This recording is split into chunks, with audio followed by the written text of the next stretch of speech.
Ladies and gentlemen, please welcome Chairman and CEO, Salesforce, Marc Benioff. All right.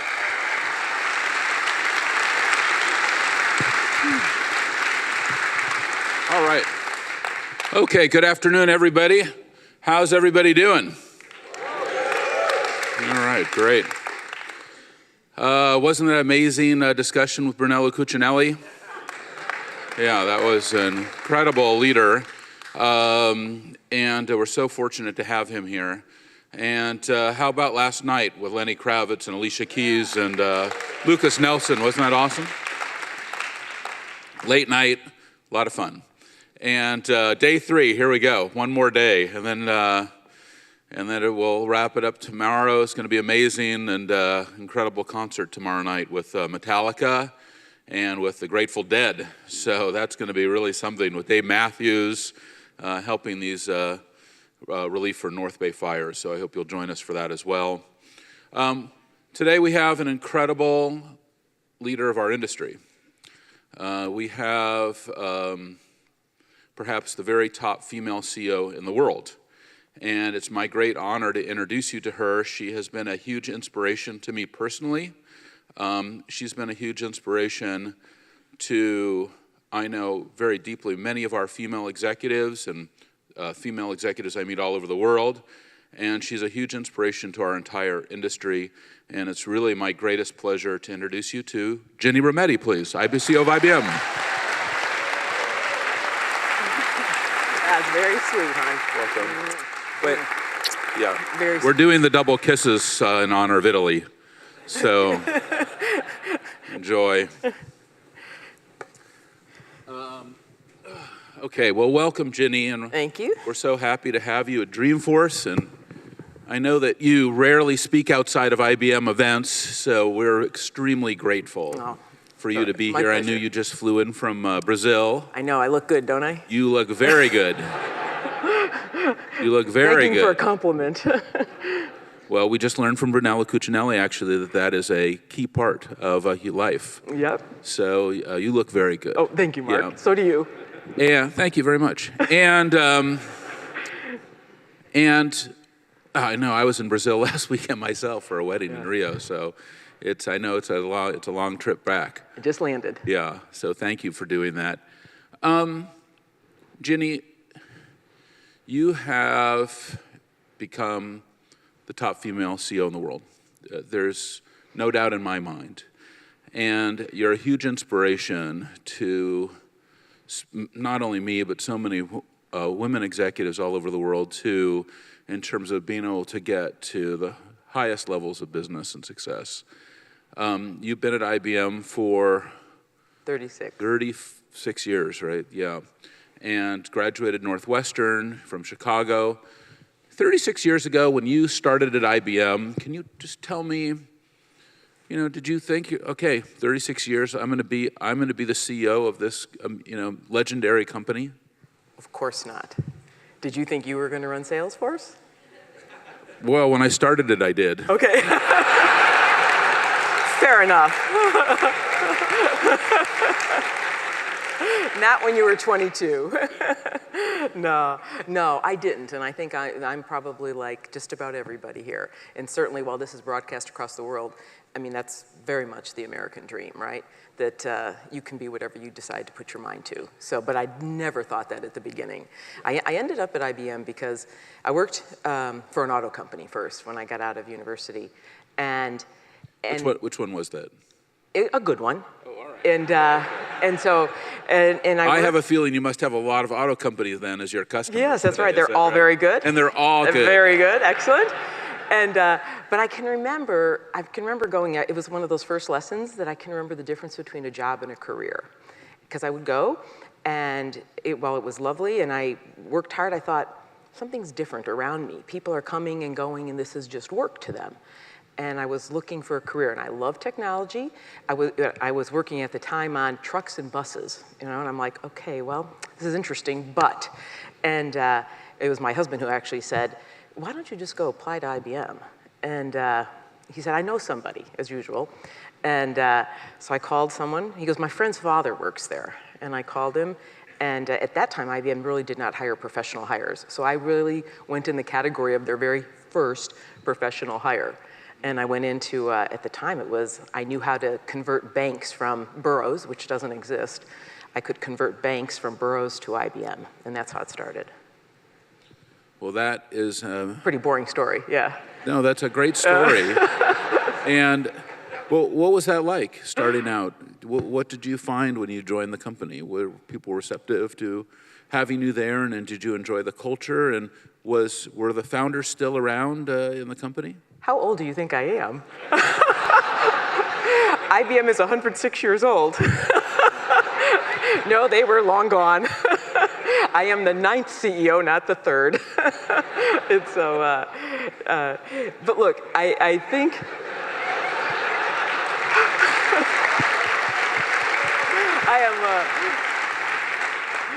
I'm thinking that overnight flight didn't do me a lot of good, huh? But in seriousness about, look, I think what is the true, and people ask me that question about IBM today, because they'll say, 106 years old, what is IBM? And I'll say, look, one lesson is, to be 106, you have to be willing to change everything about yourself but your core values. And at its core, it's about innovating technology and applying it to business and society. It was true then, it's true today. And that's to me what always kept me there. It was always ability to do something else, do another career, but within the same company. And it was always about, and it's why I went to IBM. While I could apply technology to cars, I really loved the technology. And so as an engineer, I started as an engineer. Next topic. When you think about those core values, and those core values are deep, but they're also very eternal for IBM, and they've influenced so many other companies, including ours. And there is a very deep commitment to society, like you mentioned, to the customer as well, on kind of improving the state of the world. This seems like it really came out of the founder's mission for IBM. Yeah, how do you look at that today? Marc and I have talked about this topic quite a bit, about values. And everybody has them, but it's a matter of, as people say with values, it's what you do when no one's looking, right, that matters on values.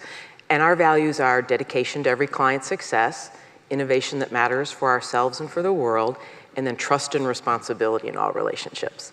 And I think one of the issues of today, data will be one of the issues of our time. And this responsibility, with so much discussion about how to treat data or artificial intelligence properly coming into the world, I link this discussion, and that to me, there's some things that are very simple decisions you make when you have values about this. So when you said trust of clients, I think clients have trusted us with their most precious asset, which is their data, all right? And so I was before I was in Brazil last week in the European Union, and we had sort of put on paper something called data responsibility at IBM. And it was just to communicate what we've always believed. And I think in this day and age, this is a really important topic. And for your clients, our clients, we share together. We have 5,000 common clients that we work on together. That things like to say to you, your data is yours, not mine to give away. If it's artificial intelligence, you own the insights. You own the algorithms. I'm the only one, I think, that can say that. If it's free flow data, the IBM cloud was built so you decide what country the data sits in, not a government. Or if a government ever asked for access, we're the only tech that can say we've never given a government surveillance program access to that data. And that to me, well, that's wisdom of years of values, right? That you know, you have trusted me with something. And so in this day and age, that idea, I think, is profound, and it's based on values. And I think for all of us, you and I know, Marc, you agree with me, things like AI, it is our job, we were talking with Bruno outside, to usher that safely into this world, right? I think those of us that make the technology, it is our job to be sure that it's ushered in the right way. And if I kind of go on a little bit more, you didn't ask me this question, but anyways. So when I think about that topic, not just data, and we'll talk a little bit about AI, three things come to my mind. And we sort of published a set of principles that I would, if I was every client in the room, I think everyone to adopt. The first one is the purpose of AI in this world. It's why we called it cognitive, by the way. I know that is not a word that rolls off your tongue, but AI, artificial intelligence, has such negative connotation. This is to augment what everybody does. And therefore, the purpose is to augment, not replace man. I think the second principle, back to values, is transparency.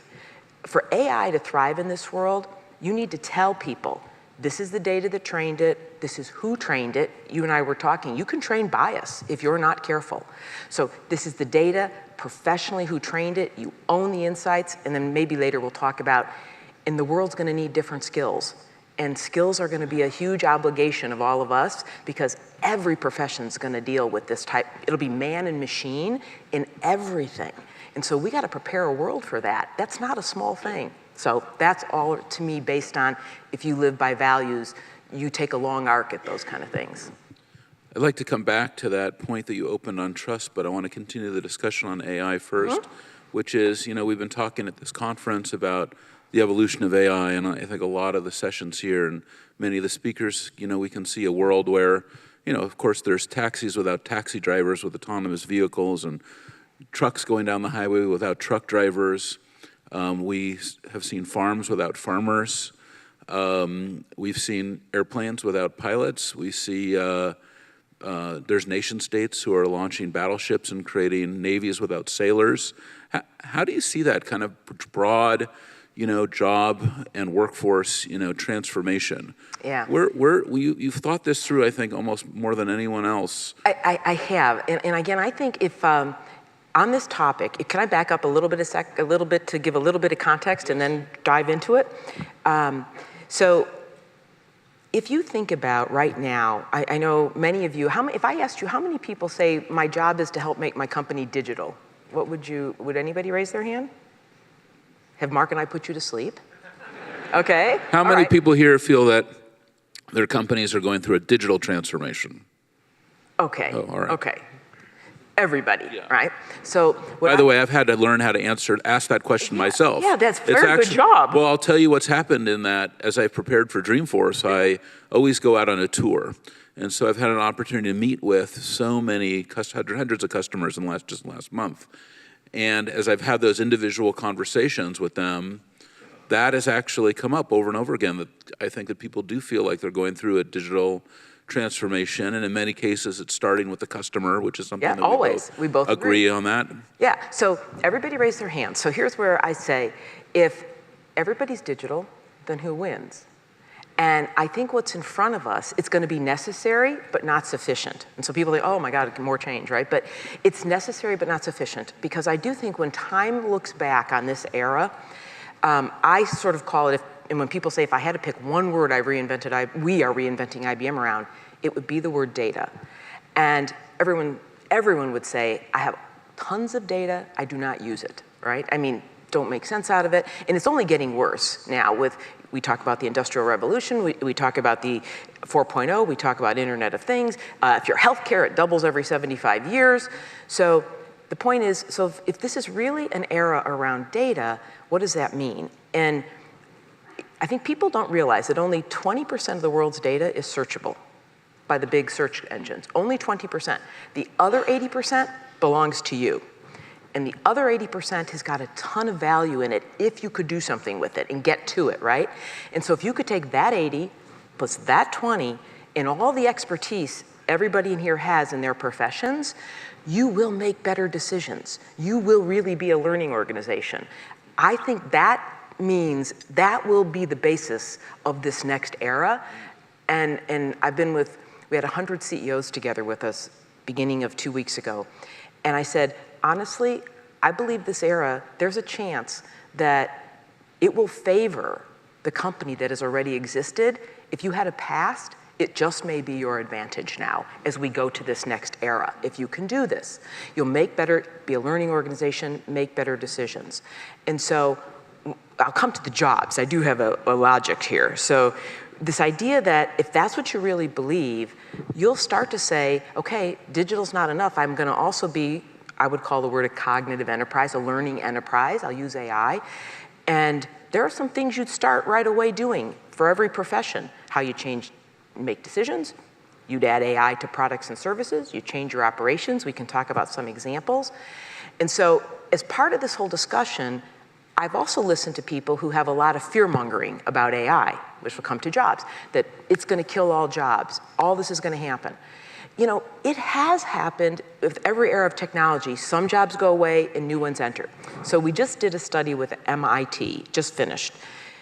On average, one estimate, 10% of jobs go away, but 100% will change because of this era. 100% will change, meaning that's that man and machine working together.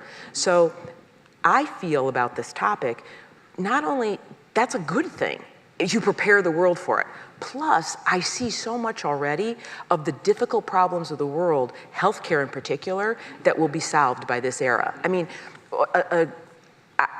this is where I say that fear-mongering is absolutely wrong. Singularity is decades and decades and decades. You say, how do we know? Because we're building this stuff.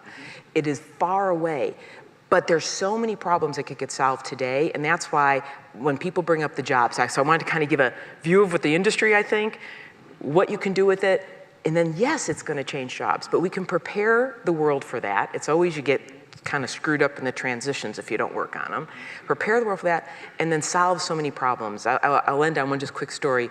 I was with a doctor from India last week, and we're rolling out Watson for healthcare, and it's in 100 hospitals. And he said in India, there's 700 oncologists for 1.4 billion people.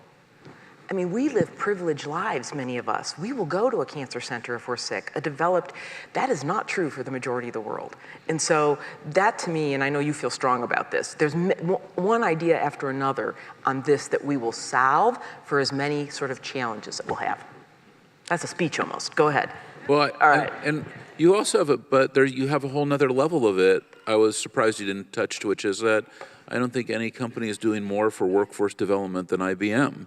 Not just in well, six-year high schools and apprenticeship. Mark and I have worked together on this, so it's a little bit of a leading question. But this is all about you. Okay. So okay.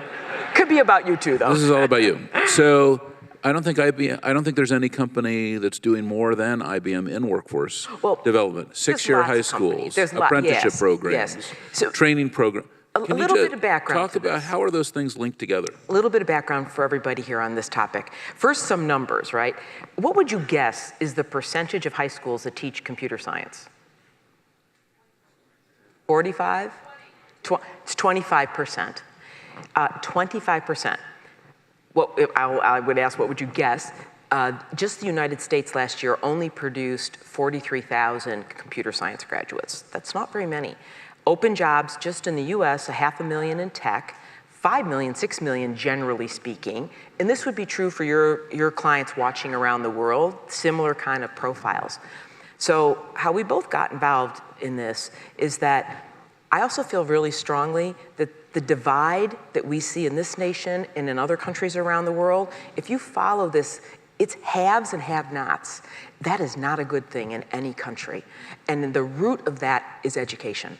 If people don't feel they have a better future, it causes that.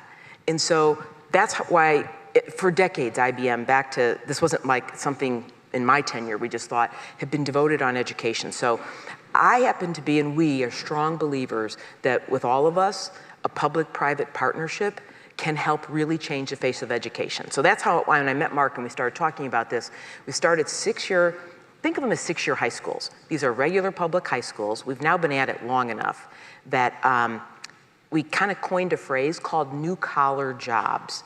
Not blue-collar, not white-collar. Those have stereotypes.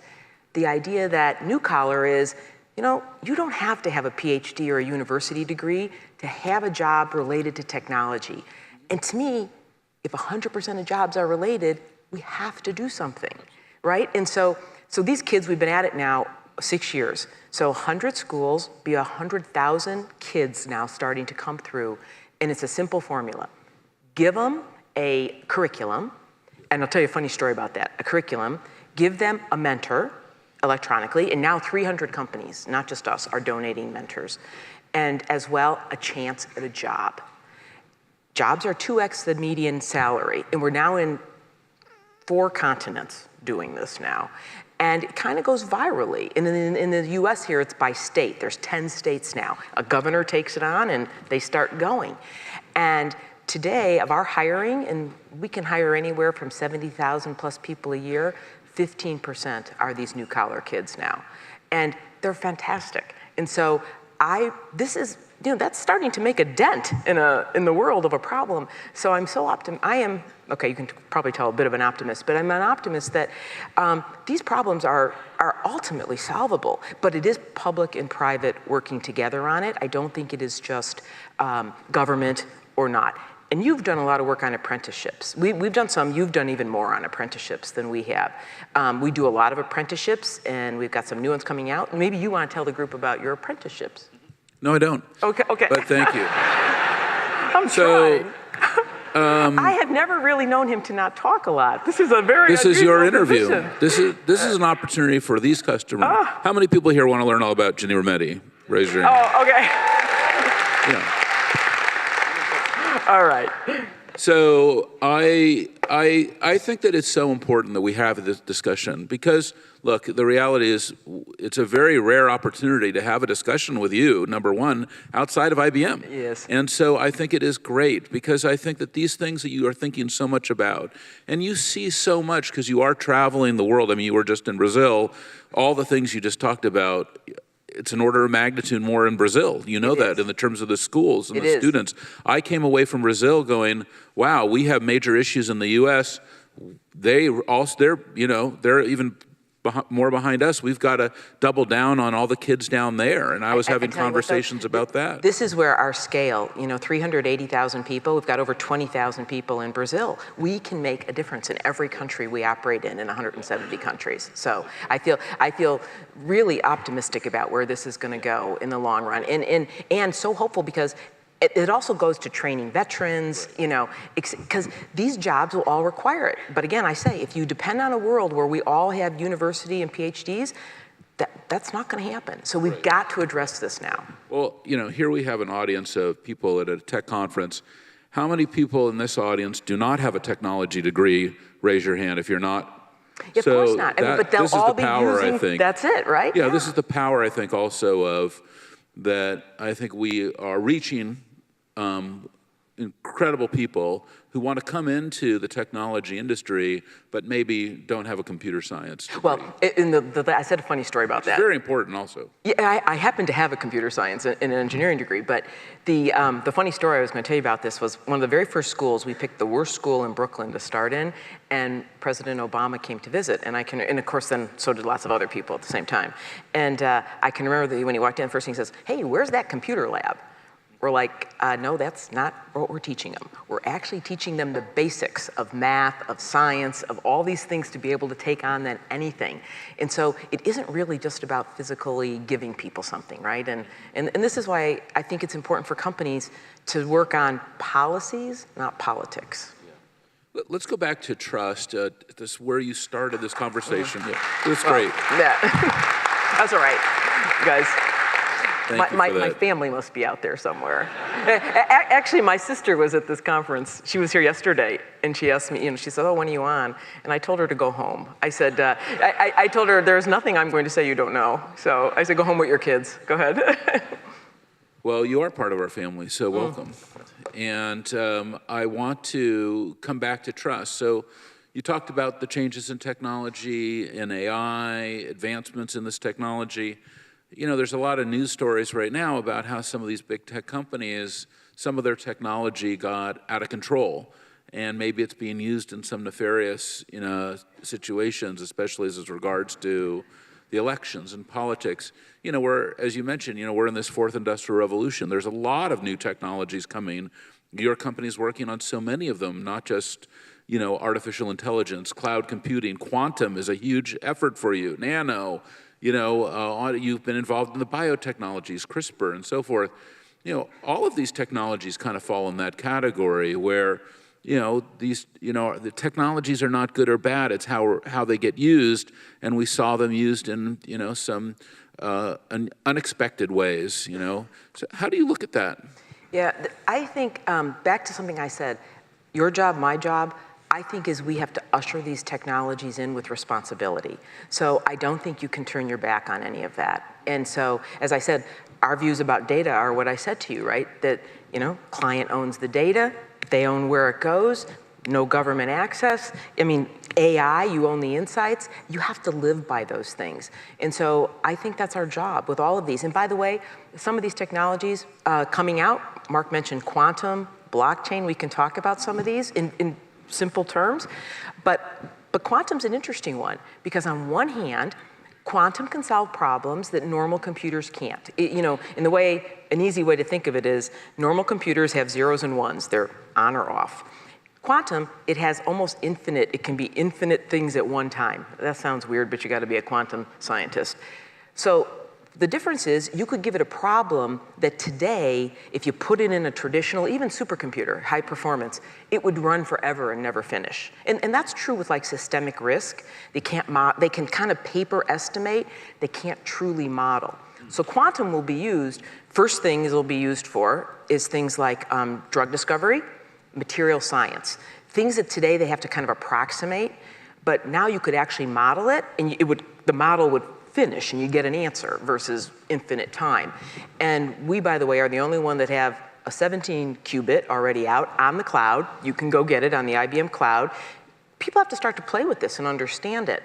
Now, that said, in the next things, by the way, for those of you in logistics or those of you that do financial risk modeling, that'll be the next stuff for quantum. The reason I used it as an example of this is there's also a dark side of quantum. Within several years, quantum can be used to break almost all forms of encryption. So while we are working on building it, we are also working on the anecdote, which is because no way should we unleash something like that in the world without something to address that. And so we are addressing the technology, I won't say what it is because the guys have done pretty darn good on it, that will then be used as the anecdote that can stop that from happening. So I think you have to think about that with everything you do, what's its purpose? And I have this conversation with my own teams all the time. If something they want to do with one of our technologies, I'm like, just because you can do it doesn't mean you should do it. And so that is my viewpoint on this. You have to take responsibility. So that's,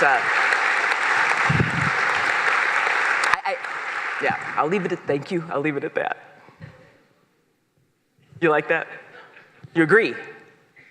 I absolutely agree. And I want to ask you, I want to continue down that track. 36 years at IBM, you just went through an incredible scenario on quantum computing, but you also hit a number of technology areas and accelerations.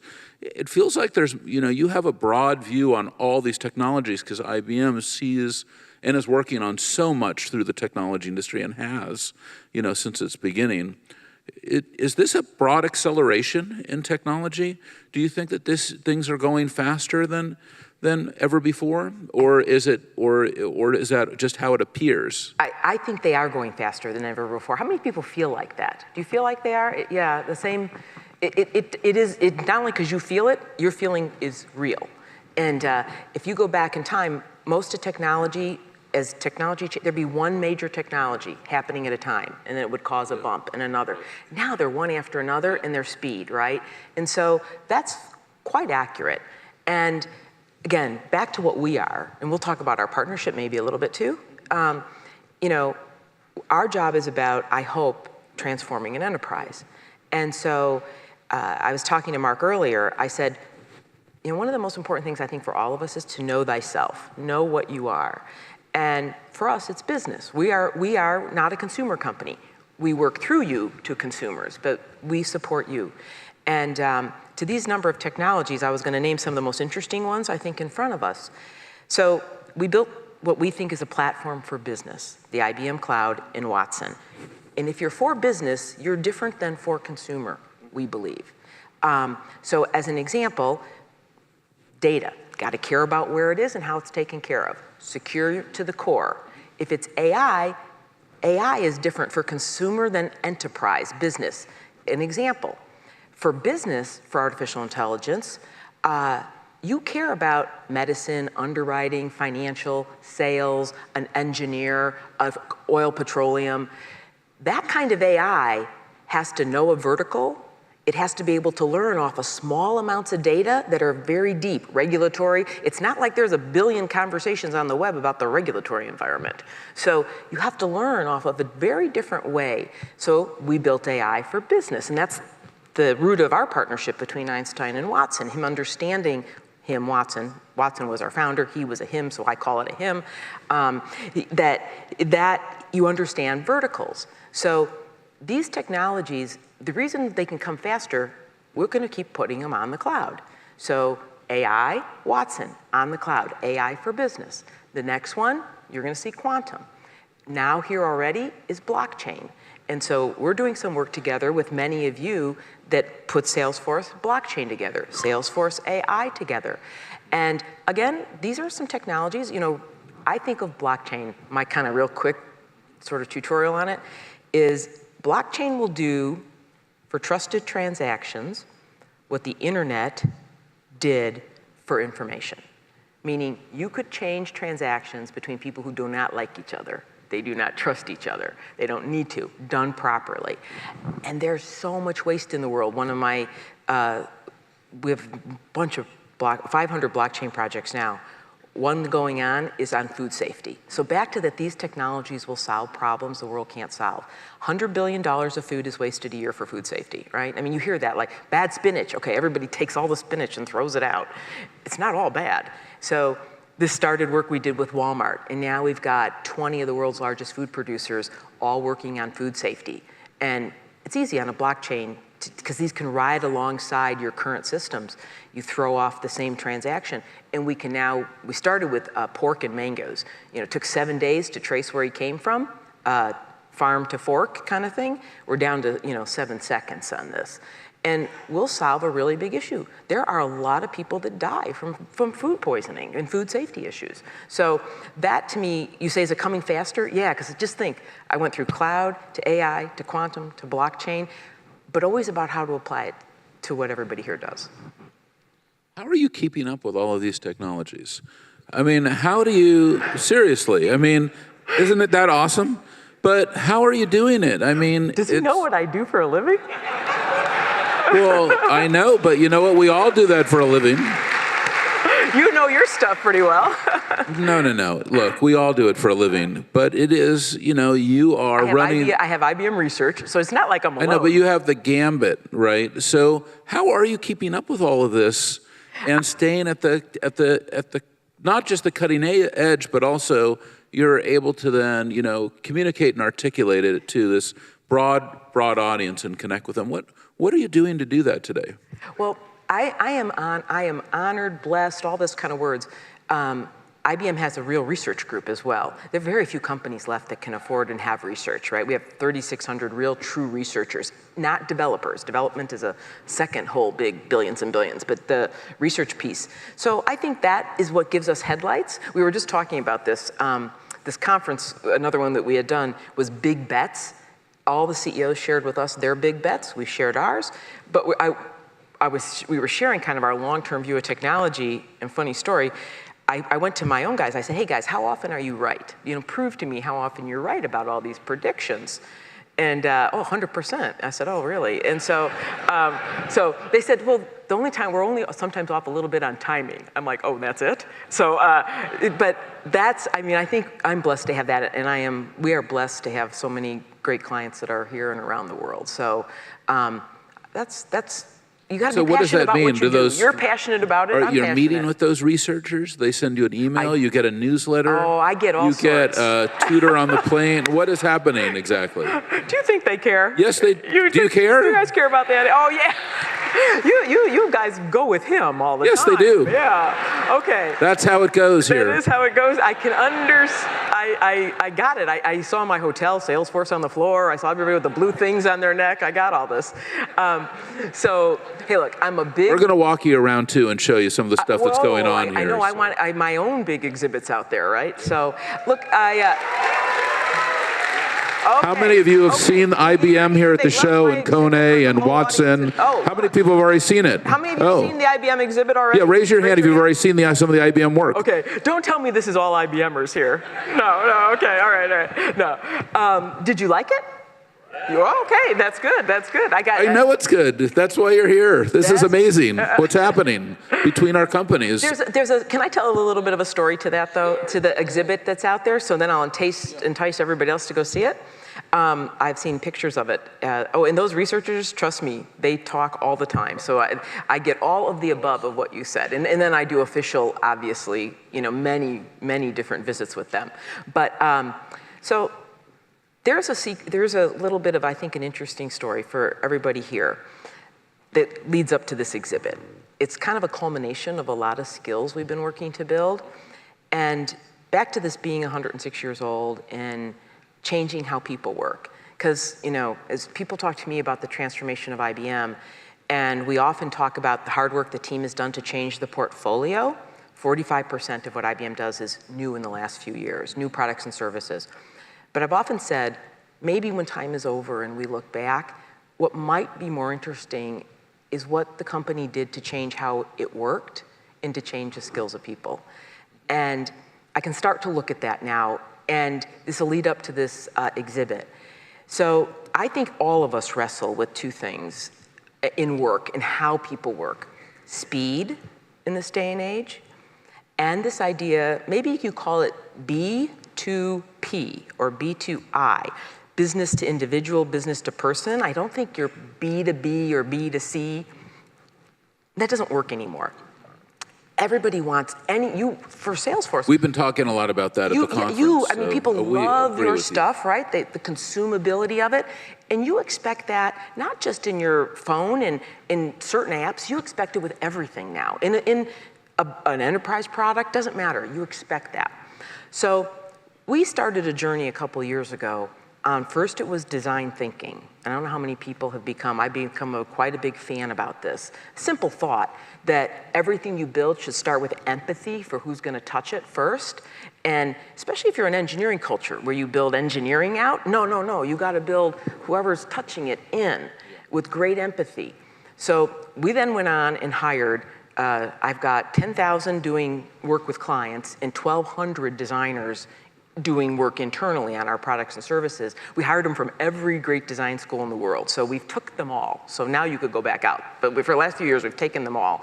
Took them in, and that started design thinking. So that started to get at that B2P, business to person, business to individual itch. Then this idea of, can you be big and can you be fast? Or is that impossible? And this all led up to this exhibit you're gonna see. And we started on an agile journey. Maybe many of you are on that too. And my simple definition of agile is small teams, multidisciplinary, but they have to do minimum viable product and iterate.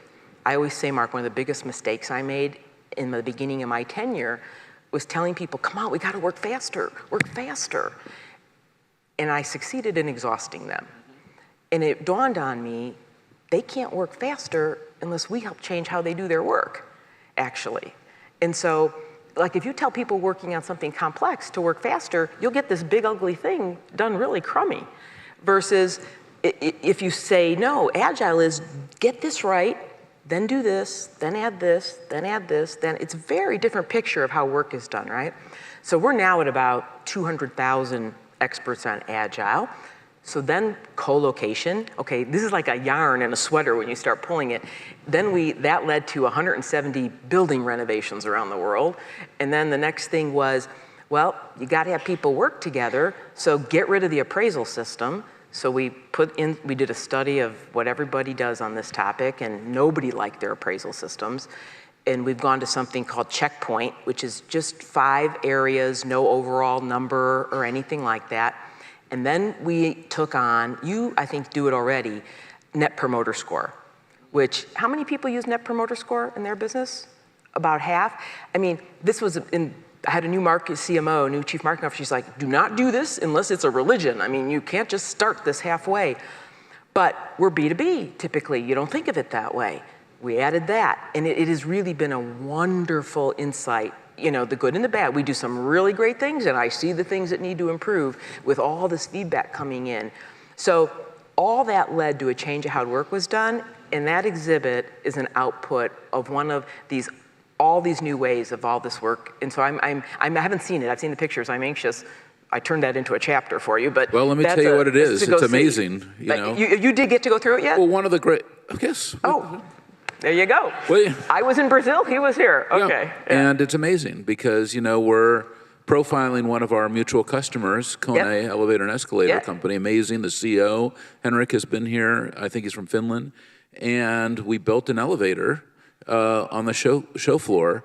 And of course, it's all about having that, one-on-one relationship. Exactly like you said, they're in transformation. They were a B2B company, but now with the connected elevator, they're it's a great example. They're really, they have to be ready to connect to the consumer. Yes. And the reality is, I think by traveling around the world, nobody likes to be on a stuck elevator. Nope. Especially if you're claustrophobic. Exactly. So they have the ability to directly prevent that through using Watson and kind of doing predictive maintenance and saying, oh, this elevator's maybe about to break. Let's dispatch the truck. Let's make sure let's notify everybody. Let's make sure all of the, we do all the right things. And their elevators are talking to them through that technology. And that's the demonstration on the floor. And it's quite amazing. And there's many other examples here. And, I'll just tell you, it's kind of an amazing transformation leap between our two companies, because only a year ago, if you were at Dreamforce, and this is the 15th Dreamforce, I don't think there was any IBM technology at the show. But IBM has woven through the show, and especially amplified with Watson. So I think everyone here will agree we've actually done a great job between the two companies of showing what we can do as a 1 + 1 = 3 type opportunity. I want to get back to my comment before, which is you've worked with so many people now in your career, not just at IBM, but around the world. And you've seen this, lots of people, struggling with success and failure and rising up. Here you are, the CEO of one of the largest and most important companies in the world. What do you think the difference is for people along the way, multiple decades, 4 decades, why is it that some people succeed and then some people drop off? What is your view on that? That's a good question, and I have a couple views on it.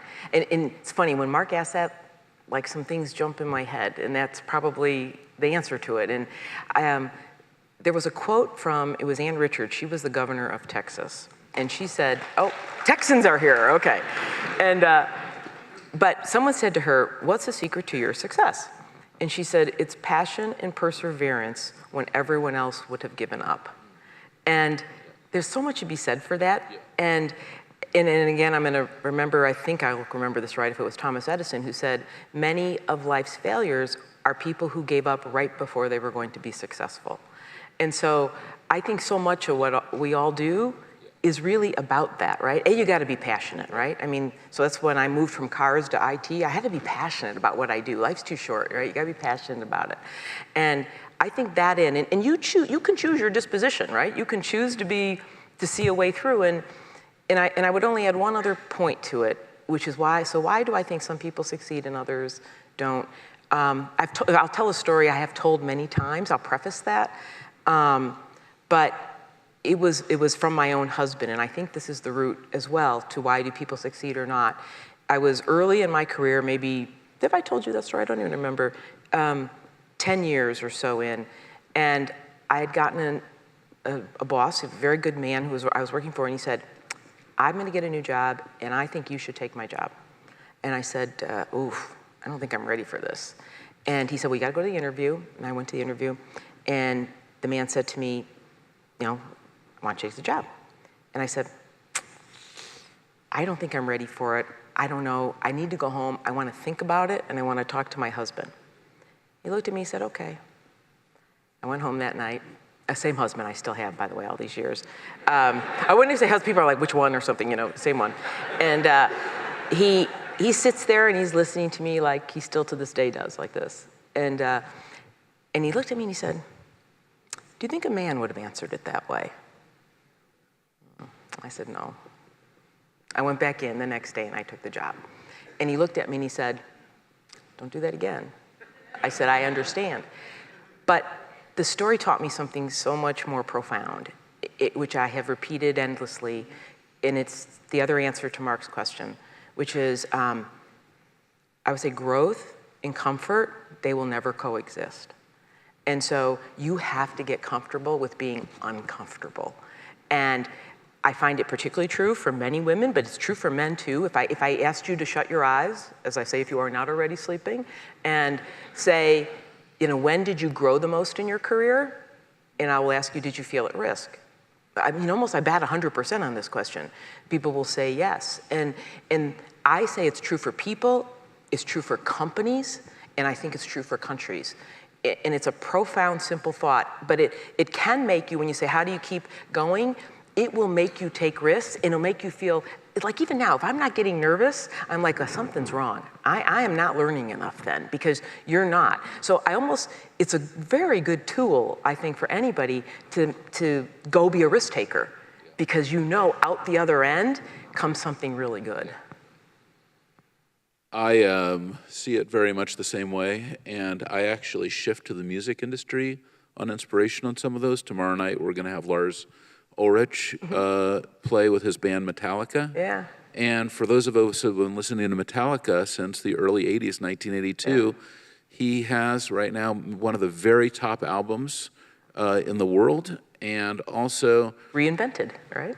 Reinvented, but at the same time, when they play tomorrow night, many of the songs, Sandman, are the songs that we all love and that they've been playing for 35 years. And then, just to kind of switch channels, we've had the opportunity to have Neil Young here at this conference, and I've had an opportunity to be friends with him, and it's incredible impact on my life because he's singing the same songs, not just from Buffalo Springfield, but also even Heart of Gold, from the 1970. So you see even more. But then we've also had here at the show, and asked the same question here at Dreamforce, Stevie Wonder. Go back to, when we first heard him was 1962. So it's like, wow, you go all the way back, and yet we're still hearing, you are the sunshine of my life. Yeah. And yet when he's delivering that song, it's the first time he's ever sung it. And I think when I look at those great master musicians, and I think the monastics who are here, because we're teaching mindfulness here at the show, and we have 30 monastics. When you meditate, every day, it's beginner's mind. It's all right, taking that breath, every breath is it's the first breath, and there's something about that. I wanted to come back to what you said, though, about gender. One of the topics that we're talking a lot about here at Dreamforce is gender equality, which is amplified by a lot of this technology. You made some very important comments around gender equality. You've probably seen everything with gender equality. How could you not? Yes. Here you are, one of the very top women in the world. Well, can you tell us today about gender equality? And would you specifically address, we've seen some horrible things this year, and not only in Silicon Valley with our venture capital community, but also in Hollywood, some terrible stories. How do you put all of this together in the gender equality thought? Yeah. Oh, I have a lot of thoughts on this. So first off, for all of, and everyone here is part of a company, right? I have to say, and I can say it with all honesty, in my time in IBM, I have never experienced a time when I felt disadvantaged about this. And I attribute that to values, right? And core values, but I will come back to those, some of my kind of recommendations about it. But I go back, IBM hired its first disabled person in 1914. It had its first not woman like to hire, executive, a vice president. Guess the year. What would sound like a progressive year to you? Okay, 27, all right, 1943. I mean, that 1943, and it had things like equal opportunity decade before civil rights. I mean, the Civil Rights Amendment. So I think those tracks were laid many years before me, right? That it was always about, everyone should be able to give their best here. I mean, when I was in Brazil last night, Brazil was the second country outside of the United. Oh, Brazilians are here too. Actually, I could have brought. It's a wonderful country, right? I mean, I was there. It was actually our 100-year anniversary in Brazil. Part of what I was doing, and that inclusion of no matter who you are, inclusion is the word. So when people say diversity, I really believe this has progressed. It is about inclusion, and inclusion means I don't care about gender or race or any kind of diversity group. You got to feel comfortable to give. You got to feel comfortable to participate in your own way. Everybody can do this differently, but you have to create a work environment. That's our job, to create a work environment that makes you feel comfortable, and then we'll get the best innovation for our companies, our customers, as well as a result. So right now, on this topic, and inclusion, by the way, should be a parity of a lot of things. So I want to say that kind of first by the numbers, the figures, and why do we have such high female participation in our executive team and across the whole company? Well, some people think it's about representation. I think that is necessary, but not sufficient, meaning, counting the numbers of people. Necessary, but not sufficient. Other people think there's a silver bullet about this topic, and I don't think it's a silver bullet either. It is about pervasiveness, and every day, I would say it was like tending a garden, but I've never done that. So the idea that, you stay on it, every day, and it permeates everything that you do. So to Marc's question for us, as an example, making everyone feel welcome. He and I both worked on something here, but things like, last night I just happened to watch a 2-minute clip from the Dreamers who work for IBM. And it would bring a tear to your eye, right? These kids are brought here by no reason of their own, and they're full contributors to society, and that's about inclusion. Or we both worked on the bathroom bills, North Carolina, Texas. A little editorial I would make. This is a democracy. How change happens is you got to go work it. You got to go grassroots, 150 people, see their congressman, get them to change. That's how things change. It doesn't help to just talk. It does not help. This is heavy lifting work, and we don't brag about it. We don't say anything. We go do the work. And so that is about making people feel welcome. Because you can't work on everything, but why did we work on the bathroom bills? We're the second largest tech employer in Texas, but it was because people felt uncomfortable going to work if that legislation passed, right? So you want them to be able to give their best. So A, you make them feel welcome. B, you asked about women. In particular, I think the biggest issue with women is keeping them in the workforce. And so to do that, you have to allow for when life's events, and by the way, it's for men too. So just 2 weeks ago, we extended our paternal leave. It's now 20 weeks. I think that's the longest, or the very long. But that pervasiveness is even little things like if you're breastfeeding, we ship the breast milk, back to the baby, not to the mother, to the baby. And just every little thing you can think of to keep people in and out. And I'll tell you another one that I think was really profound for our women. It's a little bit back to my growth and comfort. We noticed that when women would leave the workforce for kids or elder care, could be a number of reasons, they were nervous to come back. They're like, technology's moved on, most critical of themselves, don't know it. We started a reconnections program that said, okay, before you're here, come attend these couple classes, come do this. And I mean, just like my situation, they were fine immediately, they didn't miss that much. But it was to build that confidence.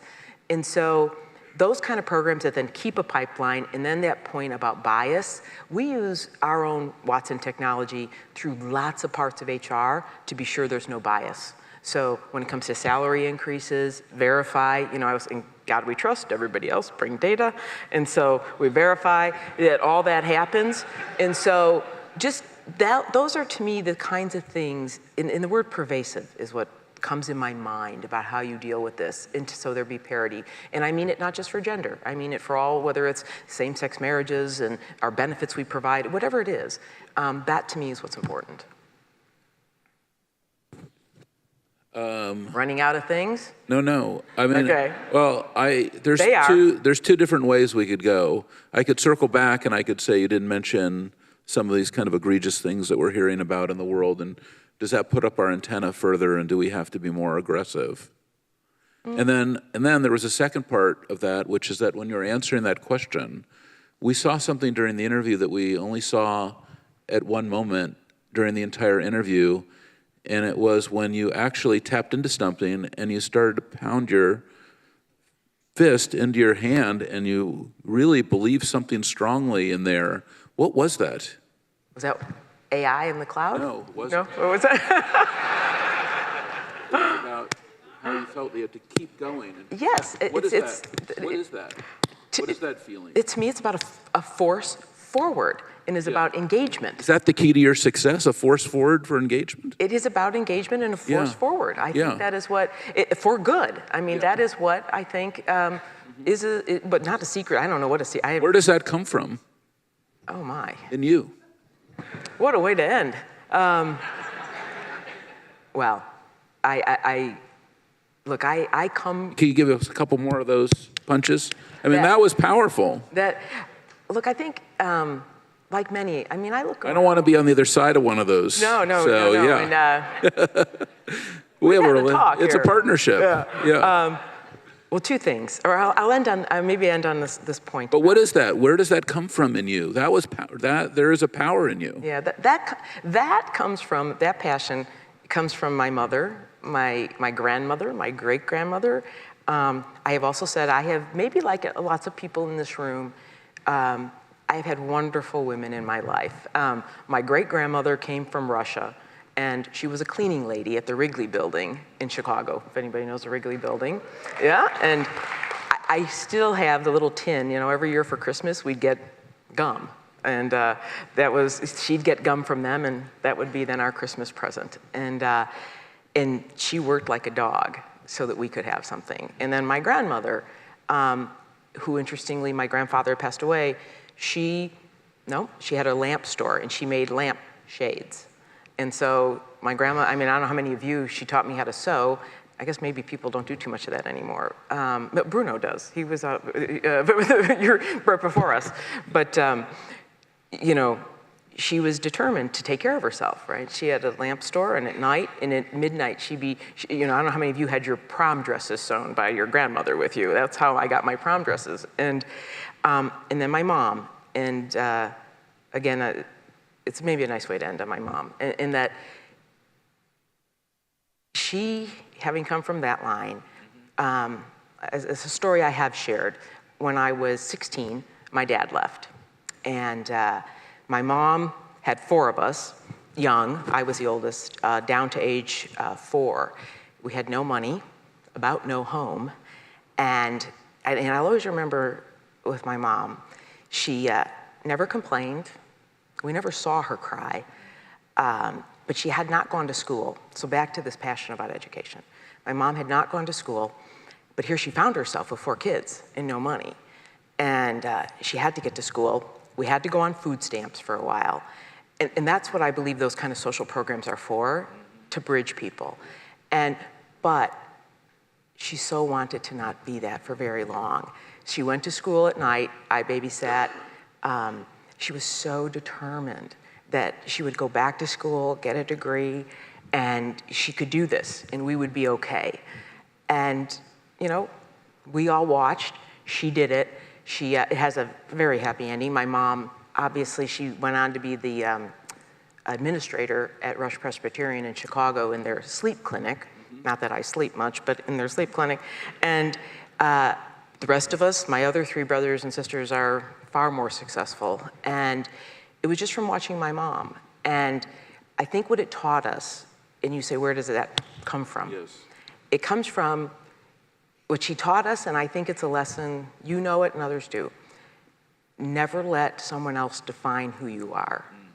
Only you choose. You define who you are, what you believe in, and what you go for. Is that the key? That's the key. I think that's in you. The essence of it. And it's true for a company too, by the way. Don't let someone else define who you are. Only you define who you are. And that is a lesson that will be with me for my entire life. And that comes from somewhere deep inside. But again, maybe it's where we started, right? I think it's, I'm like many people here, you know, a little bit of a product of an American dream, right? You can be what you want to be. Very nice. Well, thank you very much, Ginni.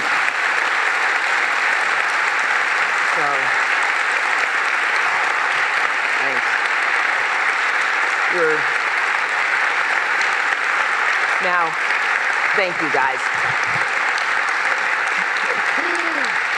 I'm convinced he must lock the doors because you can't get out. I mean, I feel like we've held them hostage for a whole hour.